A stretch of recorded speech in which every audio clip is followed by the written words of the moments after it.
আমি 11 বার জেলে গেছি।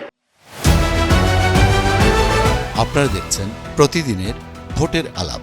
আমাদের এদিককার লোক কলকারখানাতে গিয়ে বেশি ঢোকে না, ওই সবাই যা করে ওইটাই করতে যায়। ঠিকাদারি তো সবাই ঠিকাদারি করেছে। তারপরে যে আপনার ওই বাস চালাতে হবে তো সবাই বাস শুরু করে, এইভাবে চলে। কিন্তু এখানে আমাদের এই এলাকাতে আমাদের অ্যাগ্রো বেসড ইন্ডাস্ট্রি তৈরি করা দরকার, কৃষিভিত্তিক শিল্প, যাতে করে আমরা এখানে কর্মসংস্থান সৃষ্টি করতে পারি। এই কাজী ফার্মে অনেক আমাদের এলাকার লোক কাজ করে, চাকরি করে এই কাজগুলোতে। যাই হোক, আমি আপনাদের কাছে যেটা প্রধানত যে জিনিসটা বলবো, যে এই নির্বাচনটাকে গুরুত্ব সহকারে নেবেন এবং সঠিক সিদ্ধান্ত দিবেন। আপনারা সবাই শিক্ষিত মানুষ এখানে, কারণ শিক্ষক সবাই এখানে আছেন, শিক্ষিত মানুষ। আপনারা সিদ্ধান্ত নিতে ভুল করবেন না, এই বিশ্বাস আমার আছে। আমি আপনাদেরই সন্তান। এখন আমি প্রায় বৃদ্ধ বলা যায়, 78 বছর বয়স। এটাই হয়তো আমার শেষ নির্বাচন। আমি আপনাদের কাছে আপনাদের মানুষ হিসেবে আমি কাজ করার চেষ্টা করেছি।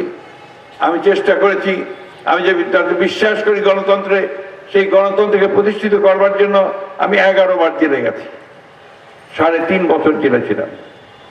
সুতরাং আমরা একটা লক্ষ্যকে সামনে নিয়ে রাজনীতি করি। সেই লক্ষ্য হচ্ছে সুখী, সমৃদ্ধ, গণতান্ত্রিক বাংলাদেশ নির্মাণ করা। অনেকেই যে ইসলামের কথা বলে ভুল বোঝাতে চান। আরে এই সংবিধানে বিসমিল্লাহির রহমানির রহিম, এ তো প্রথম আমাদের জিয়াউর রহমান সাহেব সংযোজন করেছিলেন সংবিধানের মধ্যে। আল্লাহর উপর অবিচল আস্থা বিশ্বাস, এটা জিয়াউর রহমান সাহেব সেদিন এটাকে সংযোজন করেছিলেন। এই কথাগুলো ভুলে গেলে চলবে না। সুতরাং অন্য কথা বলে মানুষকে বিভ্রান্ত করে আপনার সঠিক সিদ্ধান্ত নিতে ভুল হবে। আমি কথা বলবো না যে আপনারা আমাকেই নির্বাচিত করেন, কিন্তু এ কথা বলবো যে আপনারা আমাদের যে কাজ আমরা করেছি, যে যুদ্ধ আমরা করেছি, যে লড়াই আমরা লড়েছি, সেই লড়াইটাকে বিবেচনা করবেন। আপনাদের জন্য কাজ করার যে অতীত যতটুকু সময় পেয়েছি ততটুকু কাজ করছি, সেটা আপনারা দেখবেন।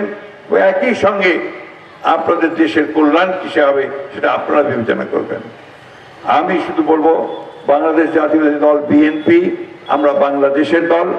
আমাদের আর অন্য কোনো দেশ নাই।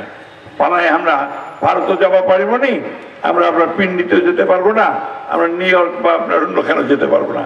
আমাদেরকে এদেশেই থাকতে হবে, এদেশেই থাকবো এবং এখানেই থেকেই আমরা আপনাদের সঙ্গে সুখ দুঃখ ভাগ করে নেব।